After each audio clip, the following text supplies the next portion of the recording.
Hello guys, आज हम करेंगे क्लास 10th मैथ्स एनसीईआरटी के बोर्ड एग्जाम के लिए जो मैथ्स का सैम्पल पेपर 11 है उसको सॉल्व। तो इस सैम्पल पेपर का मैं सेक्शन ई से क्वेश्चन नंबर 38 कर रही हूँ।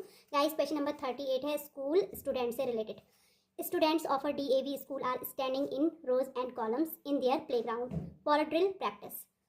ए, B, C and D are the position of 4 student as shown in figure.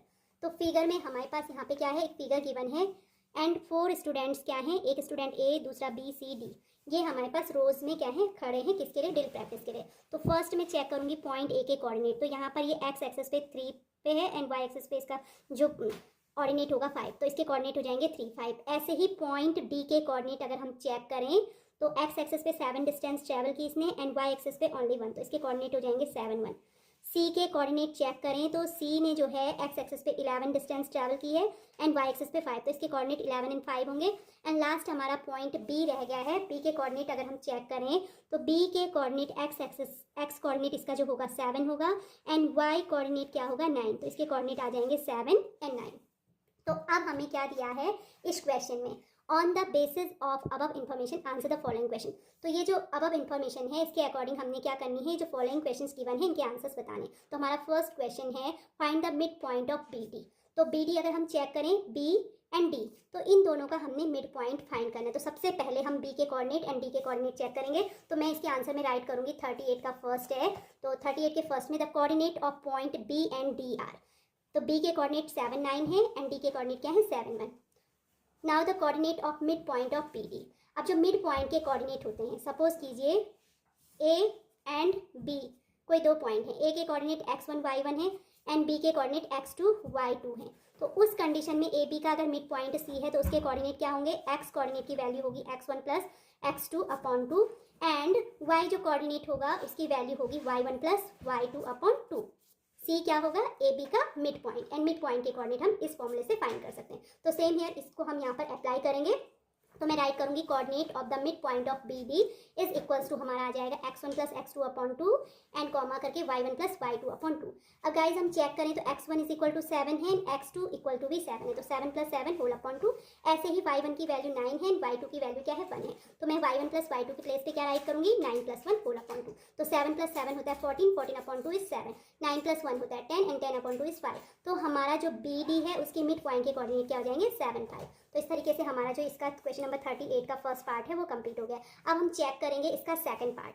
तो सेकंड पार्ट में हम लोगों को करना है find the distance between A and D, यानी ए और डी के बीच की डिस्टेंस हम लोगों को क्या करनी है, फाइंड करनी है। हमें ए और बी के बीच की डिस्टेंस फाइंड करनी, तो पहले हम चेक करेंगे ए के कोऑर्डिनेट 3, 5 एंड डी के कोऑर्डिनेट क्या है 7, 1 है। तो देन हम ए डी के बीच की डिस्टेंस फाइंड करेंगे डिस्टेंस फॉर्मूला से। तो चलो अब हम स्टार्ट करते हैं इसके सेकंड का सॉल्यूशन। तो सेकंड के सॉल्यूशन में मैं फर्स्ट क्या राइट करूंगी, here the coordinate of the point A and D are. A के कोऑर्डिनेट 3, 5 है एंड डी के कोऑर्डिनेट क्या है 7, 1 है। Distance between points A and D, तो डिस्टेंस फॉर्मूला अप्लाई करेंगे and according to distance formula D equals to होता है under root of x2 minus x1 का whole square and plus y2 minus y1 का whole square.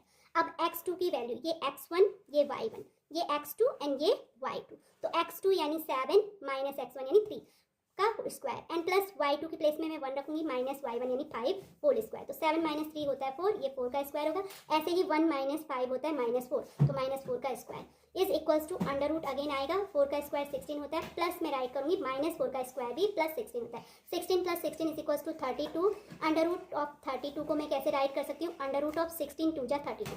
अब 16 जो square है 4 का, तो अंडर रूट से मैं इसको लिख सकती हूँ under root of 4 square into 2। तो अंडर रूट में स्क्वायर वाला टर्म सिंगल बाहर आ जाएगा, तो यानी इसको हम राइट कर सकते हैं 4 इंटू अंडर रूट 2 यूनिट, यानी कि ए और बी के बीच की डिस्टेंस हमारी कितनी आ जाएगी 4 अंडर रूट 2 यूनिट आ जाएगी। अब हमारा जो नेक्स्ट क्वेश्चन है थर्ड पार्ट, तो थर्ड पार्ट में हम चेक करेंगे क्या गिवन है, if the point P divides the line segment A C in the ratio 1:2। तो पॉइंट पी जो है वो लाइन ए सी को, तो ए सी मीन्स अगर हम ए और सी को ज्वाइन कर देंगे, ठीक है, तो लाइन ए सी को किस रेशियो में डिवाइड करता है 1:2 में। तो ये 1:2 में डिवाइड करता है। तो सपोज कीजिए पॉइंट पी यहाँ पर है। अब हमें क्या फाइंड करना है, then find coordinate of P. तो मुझे क्या करने हैं, इस पॉइंट पी के कोऑर्डिनेट फाइंड करने हैं। तो इसको हम फाइंड करेंगे डिवीजन फॉर्मूला से। तो डिवीजन फॉर्मूला से फाइंड करने के लिए सबसे पहले मैं राइट करूँगी division formula by using internal division formula. Coordinate of p is equals to क्या हो जाएगा m1x2 plus m2x1 upon m1 plus m2 and y coordinate की वैल्यू होगी m1y2 plus m2y1 upon m1 plus m2। अगर अब हम यहाँ पर ध्यान दें तो जो पॉइंट ए है, ए के कोऑर्डिनेट क्या हैं, पॉइंट ए के कोऑर्डिनेट हैं 3 एंड 5 और जो सी पॉइंट है उसके कोऑर्डिनेट हैं 11 एंड 5। पॉइंट पी ए सी को क्या करता है 1:2 में डिवाइड करता है, तो जो ये 1 है वो m1 का वर्क करेगा, 2 जो है m2 का वर्क करेगा। ये जो है x1 है, ए के कोऑर्डिनेट में x कोऑर्डिनेट जो होता है x1 एंड y कोऑर्डिनेट होता है y1। ऐसे ही ये 11x2 एंड 5 क्या होगा y2। अब मुझे पॉइंट p के कोऑर्डिनेट, तो पॉइंट p का जो x कोऑर्डिनेट होता है उसकी वैल्यू ये वाली होगी एंड y कोऑर्डिनेट जो है y कोऑर्डिनेट की वैल्यू ये है। तो अब हम वैल्यू पुटअप करेंगे। Coordinate of p is equal to m1 की प्लेस पे हम रखेंगे 1 times x2 is equals to 11 plus m2 यानी 2 इंटू x1 की वैल्यू क्या है 3 है, ओके, एंड अपॉन में m1 प्लस m1 है 1 एंड प्लस m2 यानी 2, तो ये आ जाएगा 1 प्लस 2। अब कॉमा करके y कोऑर्डिनेट की वैल्यू, तो m1 इज इक्वल्स टू हमारा 1 है इंटू y2, तो y2 इज इक्वल्स टू 5, तो इंटू 5 एंड प्लस m2 यानी m2 is equals to 2 and into y1 की वैल्यू है 5 whole upon m1 plus m2 यानी 1 प्लस 2। तो अब इसको सॉल्व करेंगे, 11 1 जा 11 प्लस 2 3 जा होता है 6, 11 plus 6 is equal to 17 upon 3। ऐसे ही 5 1 जा 5 प्लस 2 5 जा 10 यानी 5 प्लस 10 होल अपॉन 3, तो 5 प्लस 10 इज इक्वल्स टू होता है 15 अपॉन 3। तो ये हमारा जो p का x कोऑर्डिनेट आया है 17/3 आया है, y कोऑर्डिनेट 15/3 की वैल्यू होती है 3 15 जो है 3 से 5 टाइम्स कैंसिल होगा, तो पॉइंट p के कोऑर्डिनेट हमारे आए 17/3, 5। तो इस तरीके से हमने जो AC है, AC में पॉइंट P जो है AC को 1:2 में डिवाइड कर रहा है। फाइनली हमने पॉइंट P के कोऑर्डिनेट फाइंड कर लिए। अब हमारा जो लास्ट पार्ट है इसका, इसमें ये हमें ऑप्शन करके गिवन है, यानी ये चॉइस है, आप इसके थर्ड पोर्शन अपर पार्ट भी कर सकते हो और लोअर पार्ट भी। तो लोअर पार्ट में क्या करना है, find the position of Jaspal standing in such a way that he is equidistant from each of the 4 student A, B, C and D। Guys according to question क्या है, जसपाल चारों student से इक्विडिस्टेंस यानी बराबर दूरी पर खड़ा है। तो सबसे पहले हम क्या करेंगे, एज्यूम करेंगे या मान लेंगे। तो हमने माना let the Jaspal is situated at the point E, कि वो पॉइंट E पर खड़ा है। अब वो पॉइंट E पर है तो उसके कोऑर्डिनेट कुछ ना कुछ तो होंगे, तो हमने लेट किए कि कोऑर्डिनेट क्या है x y है। अब अकॉर्डिंग टू क्वेश्चन के अकॉर्डिंग क्या है, जो ये जसपाल है वो स्टूडेंट A, B, C और D चारों से इक्वी डिस्टेंस पे है। इसका मतलब क्या है, AE बराबर हो जाएगा BE बराबर कितना होगा CE बराबर DE, यानी ये चारों डिस्टेंस क्या होंगी, बराबर होंगी। तो अब हम सेकंड टर्म में इसी को राइट करेंगे according to question AE is equal to BE is equal to DE equal to CE। अब हमें क्या है, हमने क्योंकि ये ग्राफ पेपर में गिवन है तो चारों पॉइंट यानी A, B, C और D के कोऑर्डिनेट फाइंड किए। तो अब हम सेकंड स्टेप में वही राइट करेंगे, the coordinate of A, B, C and D are 3 5 7 9 11 5 and 7 1 respectively, okay. तो चूंकि चारों पॉइंट के हमें कोऑर्डिनेट मालूम है तो पहले मैं यूज़ करूंगी AE इक्वल्स टू BE को, तो मैंने उसी का यूज़ किया। सिंस राइट करेंगे A is equal to BE। अब AE में निकालूंगी डिस्टेंस फॉर्मूला से, तो distance formula D equal to होता है under root of x2 minus x1 का whole square and plus y2 minus y1 का होल स्क्वायर, ओके। तो AE यानी A के जो कोऑर्डिनेट हैं 3 5 और E के कोऑर्डिनेट क्या है xy, तो ये हो जाएगा xy, तो x2 माइनस x1 यानी x माइनस 3 का square and plus y minus 5 का स्क्वायर इक्वल्स टू BE। तो B के कोऑर्डिनेट है हमारे 7 9, तो ये होगा x माइनस 7 का square and plus y minus 9 का स्क्वायर। अब इन दोनों को इक्वेट करेंगे तो वहाँ से फर्स्ट हमारा अंडर रूट से अंडर रूट कैंसिल हो जाएगा और पूरा टर्म में एज इट राइट करूँगी, यानी x माइनस 3 का whole square plus y minus 5 का whole square is equals to x minus 7 का whole square and plus y minus 9 का स्क्वायर। अब यहाँ पर हम फॉर्मूला अप्लाई करेंगे a माइनस b का होल स्क्वायर वाला, तो अप्लाई करने पे ये आ जाएगा a स्क्वायर यानी x स्क्वायर प्लस b का स्क्वायर यानी 3 का स्क्वायर 9 एंड माइनस होता है 2 इंटू a इंटू b यानी 6x प्लस इसको भी ओपन करेंगे तो y square plus 25 minus 10y equal to आ जाएगा x square plus 49 minus 14x and plus यहाँ पर भी हम फॉर्मूला अप्लाई करेंगे तो ये होगा plus y square plus 81 and minus 9 2 जा 18y। अब एक्स स्क्वायर पॉजिटिव यहाँ भी है तो कैंसिल हो जाएगा, वाई स्क्वायर पॉजिटिव ये भी है कैंसिल हो जाएगा। तो हमारा केवल यहाँ पर लेफ्ट हैंड साइड टर्म में 9 + 25 इक्वल टू होता है 34 एंड -6x एंड -10y बचेगा। और राइट हैंड साइड में हम 49 + 81 यानी 130 -14x -18y ये रिमेनिंग रहेगा। अब इसके बाद में x और y के टर्म्स को सॉल्व करूँगी तो ये -6x है, इस 14x का ट्रांसफर यहाँ करेंगे तो +14x हो जाएगा। तो -6x + 14x सॉल्व करने पे +8x आएगा।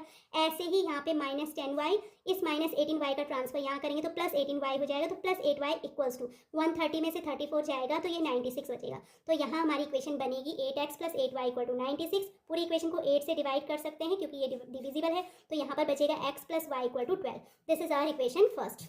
अगेन अब हम क्या करेंगे, AE = क्योंकि CE के बराबर है तो उसका भी हम यूज़ करेंगे। तो अगेन हमने लिखा सिमिलरली AE = CE। तो AE डिस्टेंस फॉर्मूला से हमने फाइंड किया तो वो x - 3 का whole square and plus y - 5 के होल स्क्वायर का होल अंडर रूट है इक्वल टू CE भी इसी तरीके से हम निकालेंगे तो उसकी वैल्यू आएगी x - 11 का whole square and plus y - 5 का होल स्क्वायर का होल अंडर रूट से अंडर रूट कैंसिल। अब इसको हम पूरा कैलकुलेट करें तो ये हमारा क्या बचेगा, x - 3 का whole square and plus y - 5 का whole square equal to x - 11 का होल स्क्वायर प्लस y - 5 का होल स्क्वायर। इसको ओपन करने पे आएगा हमारा x स्क्वायर प्लस 9 - 6x।